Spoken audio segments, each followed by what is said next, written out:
Hello there, Assalamu alaikum. Welcome to my channel. This is Azlina. Thank you for stopping by. So in today's video, I'm going to be sharing with you how I make a cheap and easy stamping tool. All you have to do is just follow this really simple tutorial and you'll be able to stamp perfect images every time. So as you can see here, the materials I use to make the stamping tool are actually materials that I already have at home. I'm using this old A4 size cutting mat, one piece of A4 size plastic sheet, a large masking tape, and washi tape.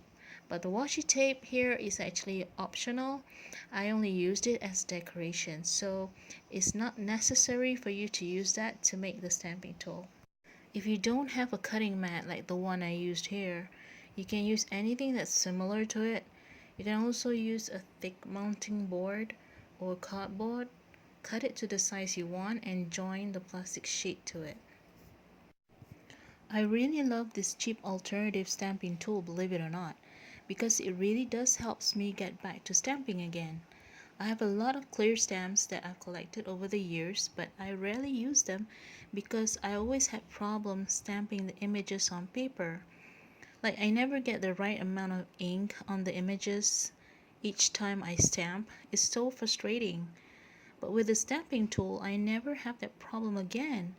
I'm sure a lot of crafters out there face the same problem as well, right?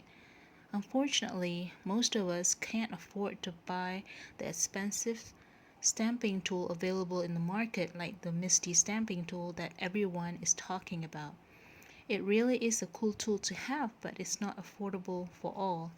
So that's why I wanted to share with everyone here how you can make your own stamping tool so you can stamp again just like me. So if you love stamping and have similar stamping problems like me, you might want to make this stamping tool too. It's super easy, guys, and it's so worth it. Have fun stamping. Till we meet again next time in another craft tutorial. Take care. Bye.